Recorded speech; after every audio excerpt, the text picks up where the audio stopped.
ikaw, bahala ka. Ayusin mo din muna yung upuan. Ay, okay na ba sa'yo yan? Ayusin mo, tawagin mo kung saan gusto palipatin.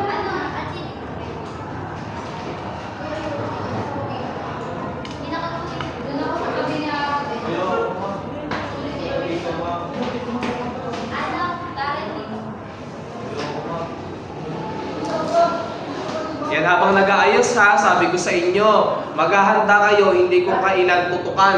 Ha? Baka maghanda kayo ng pakitang tubo nyo kung kailan magtutukan na. Ha?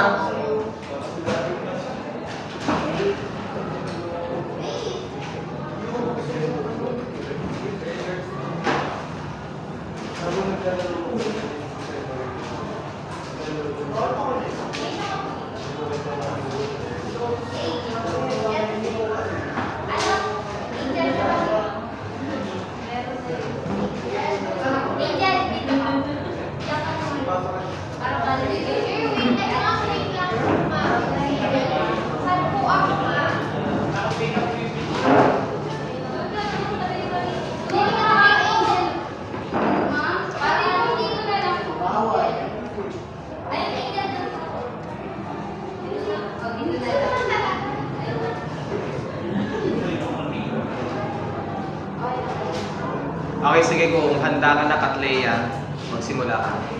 Bago tayo magsimula, tumayo po muna lahat para tayo makakalaman. Napangunahan yung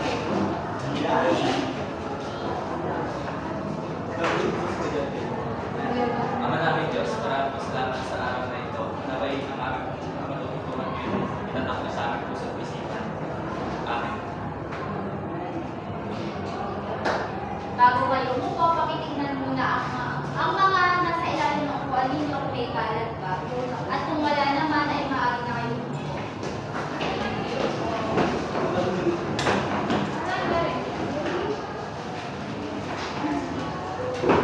Magandang araw, klase! Magandang araw din po! Pakitapit nga ang mga katabi nyo kung nakikinig pa sila. Wala. Kayo? Nakikinig ba? Ano daw sila? So ngayon, Arabel, meron bang umiban sa ating klase?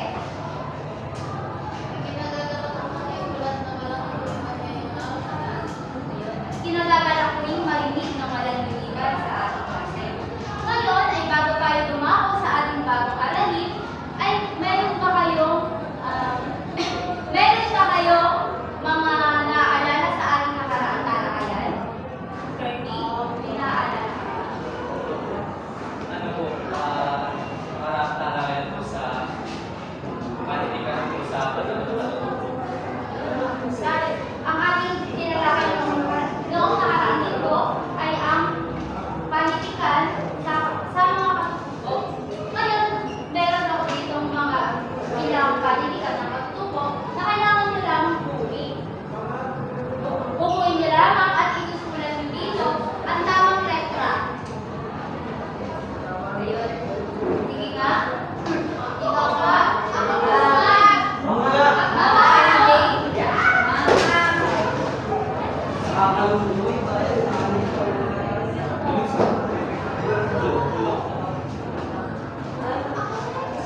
kalituhan sa mga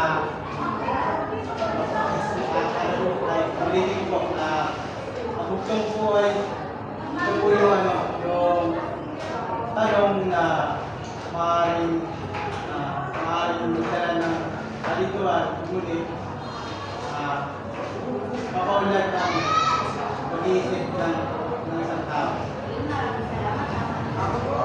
Sa pang-apat, bulong, tama ba ito? Sigurado kayo? Sige nga, Algie. Sige, tutulungan ka ni Mary Jane. Mary Jane, ano ka rin? Ito po yung sinasabi kapag pupunta sa mga lugar na halimbawa, unang gamit-gamit ko, makikiraan ko,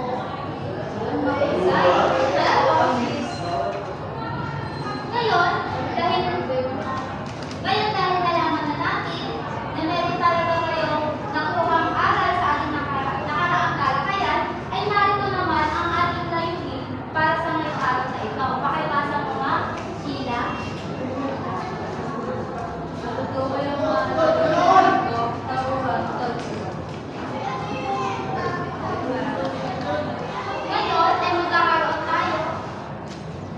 Ngayon ay magkakaroon tayo ng isang palaro.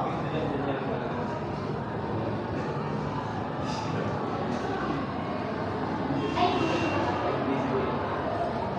pakibasa na hanggang Nakasusulat ng code o sa teksto binasa at ngayong mahalagang kaisipan sa tuluyan kahit sa iyong mga. Ngayon naman ay magkakaroon na tayo ng isang laro at ipapanggat ko kayo sa dalawa. At ang bawat grupo ay mayroon isang ginagawan at kukuha sila sa akin ng isang papel at iaak nila ito sa inyong harapan. At pagkatapos ay hulaan ninyo syempre. At kung sino ang mananalo ay merong premyo. Kaya sisimulan ni Sheila ang bilang na isa. Dalawa. Isa. Dalawa. Dalawa.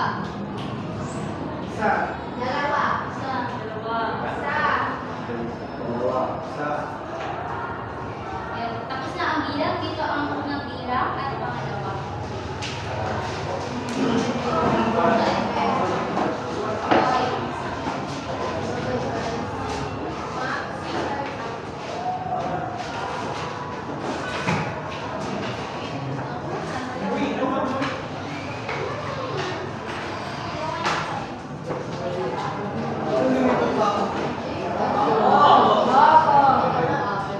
Handa na ba kayo makinig ulit?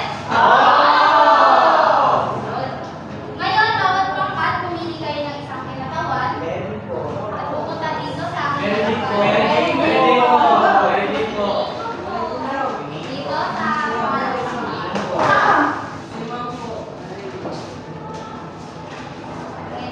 Dito sa Lapit kayo sa akin. Dito.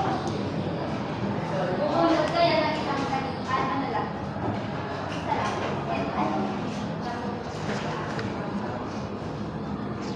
Uy, wala pa. Okay na? Nabasa niyo na? Malinaw na? Isa, dalawa, tatlo. Kami.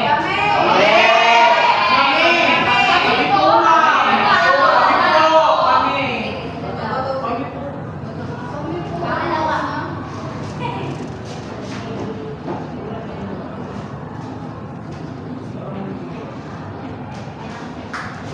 Okay na. Isa, dalawa, tatlo, go! Sila. Sabay mo. Okay, halimbawa na sagot na lahat. Anong gagawin ng teacher na? Ngayon klase, ay ibibigay ko pala muna ang premyo sa bawat grupo.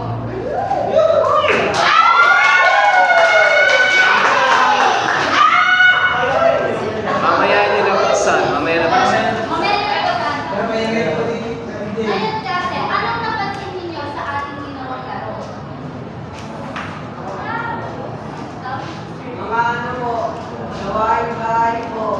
Ayun, mahusay. Ang ating alaman ngayon ay meron isang batang natamad sa gawaing bahay. Sino ba dito ang gumagawa ng gawaing bahay? Sigurado kayo?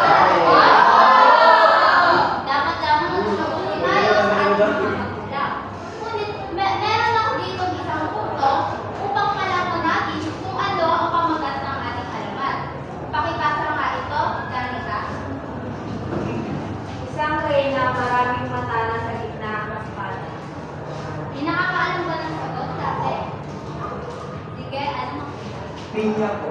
Ayun, mahusay, pinya.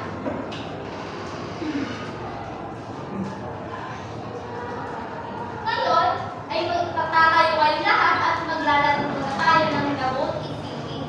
Uy! Pagkatapos tumayo, may nasipin. At pagkatapos, ay kung sino ang matatalo, ay sila ang mag-ialay dito sa harapan. Kailangan ko lang ng 4. At pagkatapos nun, ay may babasahin sila ng ilang paksa, ay mga ilang bahagi ng kwento. Handa na ba? Sigurado? Group yourself into 4.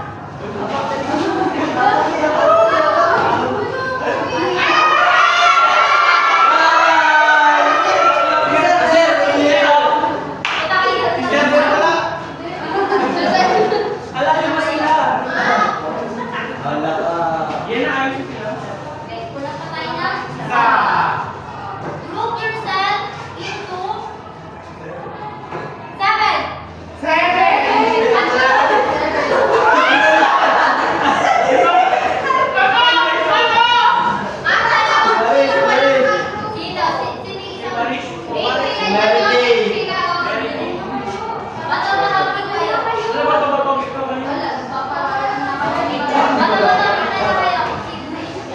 Tapos sa Hindi ko alam na yan. Isang pagsama ng bato. Open!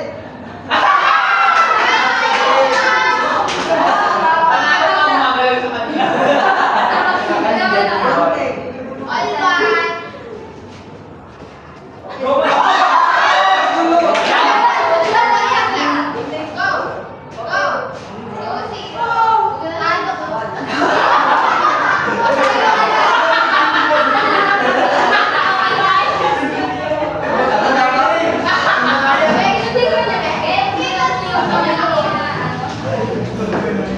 All right.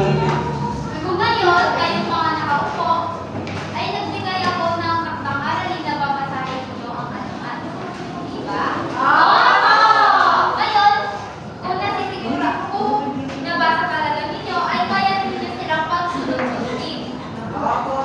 Magbibigay ako sa kanila ng mga ilang bahagi ng kwento at kailangan mapagsunod ninyo sila ayon sa nabasa ninyo kung binasa nyo talaga ang halaman. Naiintindihan niyo ba?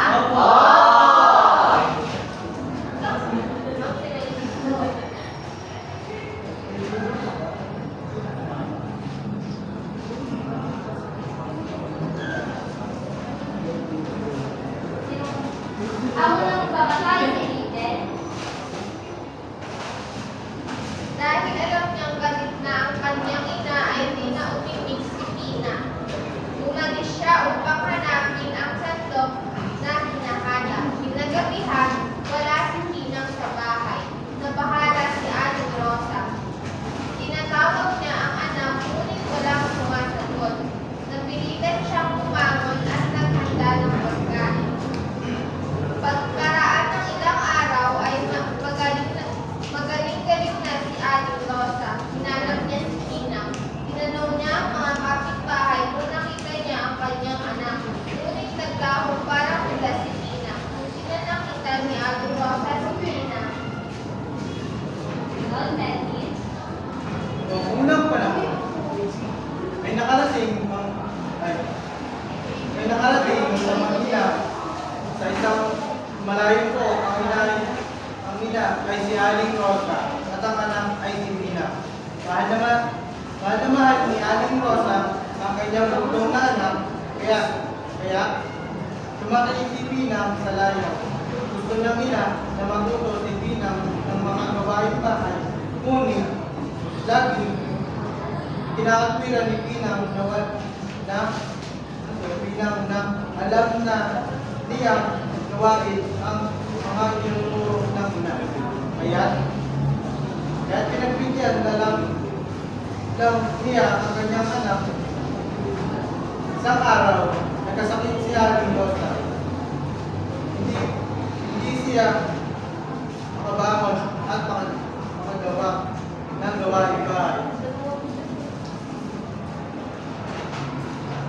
Inutusan niya si Pinang na magluto ng lugaw. Inaasahan ni Pinang ang lugaw, ngunit pabayaan dahil sa kakalaro. Ang lugaw ay dumikit sa palayo at nasunog. Nagpasensya na lang si Aling Rosa na napagsilbihan naman ni siya kahit paano ng anak. Ngayon ay hinto muna pala tayo ng pagkakwento ni Melvin dahil merong malalalim na salita sa ating alamat at kailangan muna natin malaman kung ano ang mga ito. Ang Arabel at Anderson, maaari mo.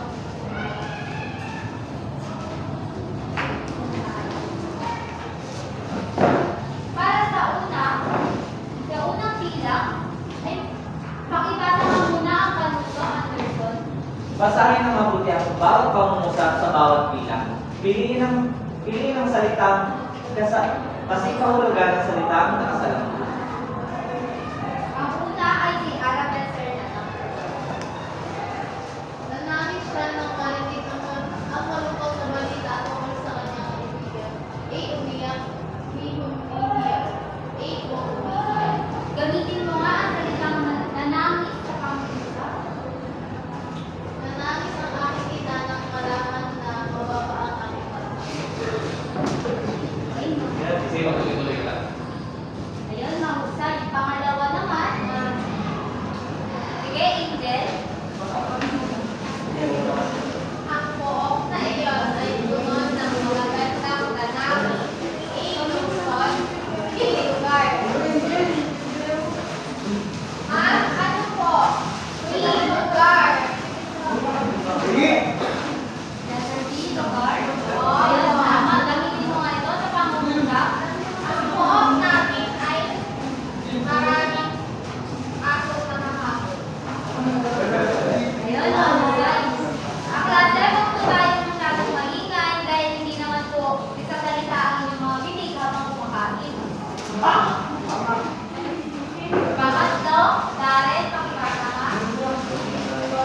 Gamit ang palayo, niluto niya ang masarap na simika na ulam para sa punan. Kaldero. Ayun, mahusay. Gamitin mo nga ang palayo sa pangungusap. Ako ay nagsaing sa palayo. Ayun, mahusay. Pangapat, Pedanya. Nayakot siya sa ibig, tapos na pila sa bangko. Ayun, mahusay. Gamitin mo nga ito sa pangungusap. Pabilis mo yan ang nangaring ako kung siya ay naghihintay sa akin. Ayun, para sa panglimang bilang, Nico, pakibasa nga. Nakasalayo ang batang iyan. Kaya di marunong kahalaga ang sinusumaga. A sobrang sa dugo, B manira. Letter A po sobrang sa dugo. Ayun, mahusay. Gamitin mo nga ito sa pangungusap. Ang batang si Maria ay laki sa laya, kaya siya ay masama ko. Ayun, maraming salamat. Ngayon naman ay ipagpapatuloy na natin ang pagkakwento ni Arabel at ni Anderson.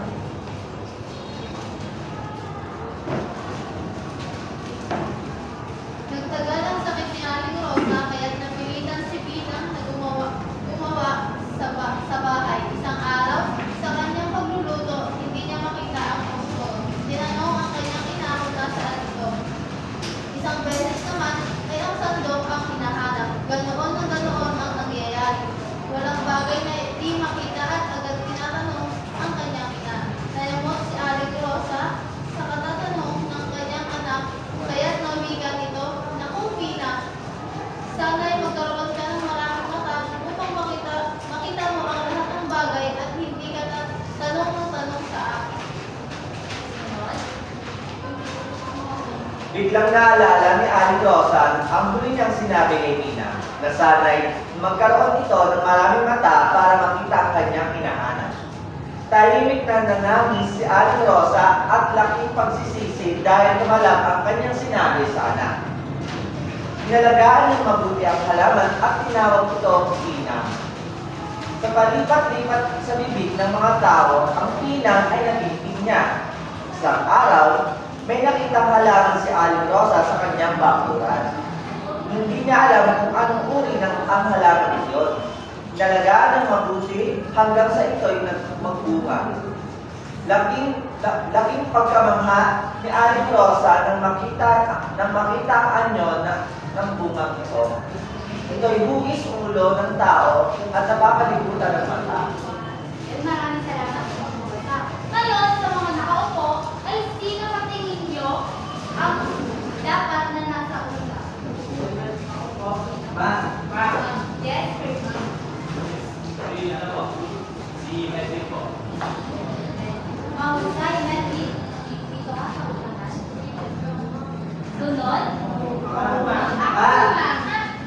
Sige, Sheila. Ikaw daw ang pangalawa. Pangatlo? Nico? Si Angel po. Angel. At siyempre, ang panghuli ay si Sa tingin niyo, tama ba? Sigurado kayo? Yun, tama na pagsunod-sunod ninyo. At alam ko na nabasa talaga ninyo ang alamat ng pinya. Ngayon, bigyan nyo ang sarili nyo ng magaling clap. Ngunit, hindi na ang magaling clap na alam ninyo. Ganito. 1, 2, 3. 1, 2, 3. Ang galing-galing! Kayo nga, isa, dalawa, tatlo. 1, 2, 3. Ang galing-galing! Ayun na, kita kayo po.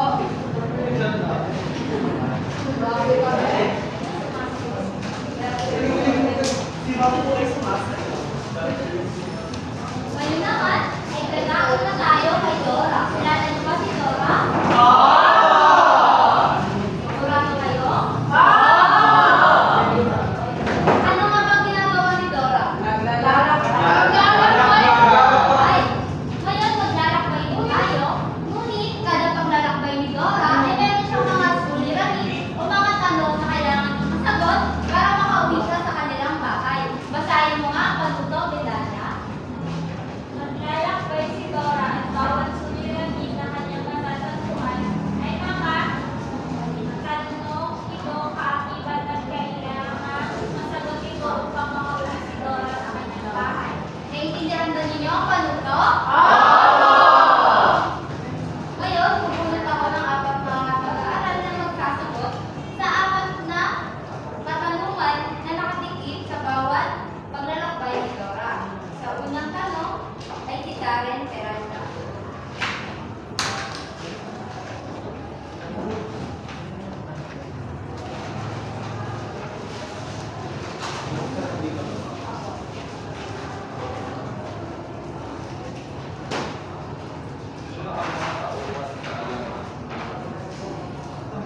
Pakilakasan Sino na. ang mga tauhan sa alamat na binasa? Sino daw ang... Pakiulit nga. Sino ang mga tauhan sa alamat na binasa? Sino daw ang mga tauhan sa alamat na binasa? Pakitulungan nga siya, Mary Jane. Si Aling Rosa po, tsaka yung anak niya si Tina. Mahusay. Pangalawa naman,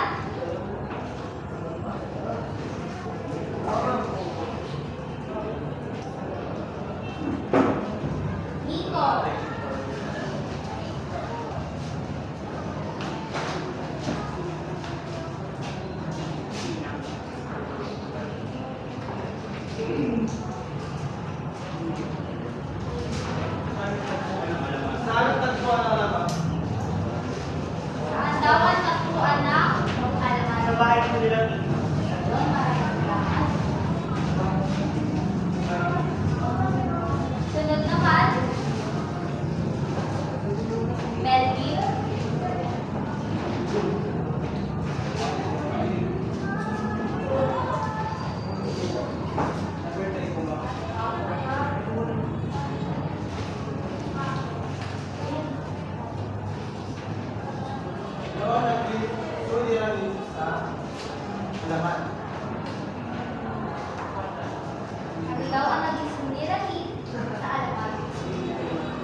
ko sa ugali ni Pina at Baka. Yung pagiging anak ng mama. Yung pasaway ko sa kanyang magulang. Ayun, ano pa?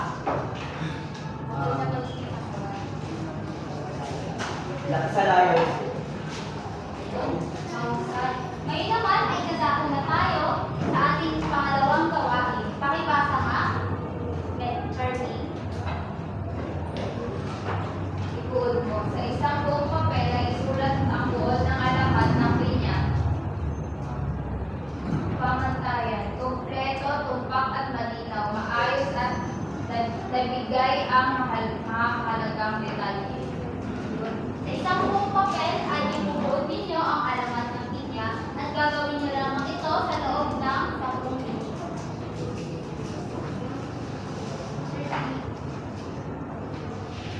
Sunod naman ay ang ating pangatlong gawain. Pakibasa nga, Kirby. Paano ito? Paano ito? Piliin ang pinakataang sagot at isulat sa papel ang iyong sagot. Ngayon, ay hindi na lang natin ito isusulat sa papel, kundi ay tatawag na lang ako ng mga sasagot. Una, Danica, pakisagutan na ang unang tanong. Ano ang pangalan ng nanay ni Pina? A. Aling Ana, B. Aling Rona, C. Aling Rosa, D. Aling Marie, C. Uma. Aling Rosa. Mahusay. Pangalawa,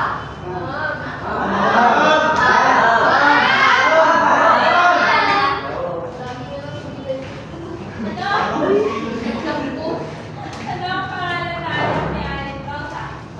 Pina, Reski, Pinya. Pina po. yun, mahusay. Tumawag ka nga ng pangalawang kaklase. Si Arabel po.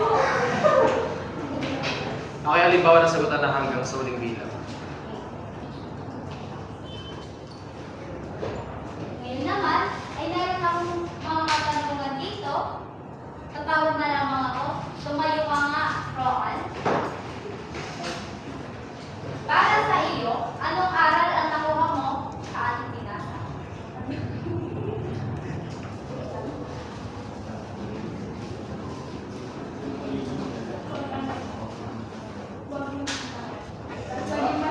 Ayun, mahusay, maraming salamat. Ano bang aral ang nakuha mo, Melody?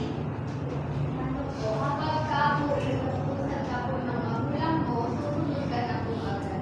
Lalo na po, nang pagkasakit po yung magulang niya, hindi po makakilos yung magulang niya, tapos siya po sama. Ayun. Ang dapat na gawin natin bilang isang anak sa bahay ay sumunod lagi sa magulang. At hindi lamang tayo kakain sa bahay, kundi ay tutulong din tayo sa mga gawaing bahay. Tama, di ba? At parang hindi ata. Yan, pangalawa naman. Alam mo, kung ikaw ang magbibigay ng wakas sa ating kwento, paano mo ito wawakasan? Ang magiging wakas po ng kwento ay naging isang magaling na kusinero. Kusinera si Pina. Ayun, para daw sa kanya ay gusto niya maging isang magaling na kusinero si Inang. Ikaw nga, Debbie. Kung ako magbibigay ng mga sa kwento, hindi ko na gagawin yung pinagkasimin lang. Alam ko na lang siya ng dadagdagan na lang sana ng isang mata para kahit sa ganun, magkasama pa rin sila ng magulang nila. Ay magulang niya. Sige nga, ikaw, Debbie. Ano po? Dahil sa pangungulila ng kanyang ina kay Pina, luluha po ang kanyang ina at papatakin sa Pina.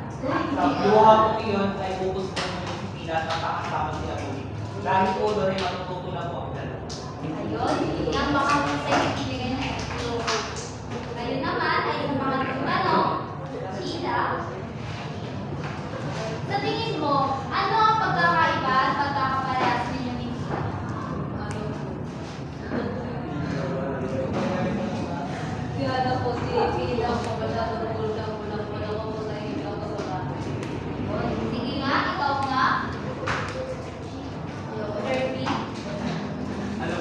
Yung kapag may hinahanap po, yung pagkakapalit po namin, lagi pag tinatanong, nasaan yung ganito, nasaan yung ganyan, ay nasa harap mo pa naman po. Tapos yung pagkakaiba naman po namin, hindi po ako pinalaki ng magulang ko na nalaki po sa lahat. Ngayon, para sa inyong takdang aralin, ay syempre, gagawa kayo ng gawaing bahay, ngunit kailangan nyo itong picturean o may kalaking na larawan. At ipapasa nyo ito sa akin. Ayun lamang po.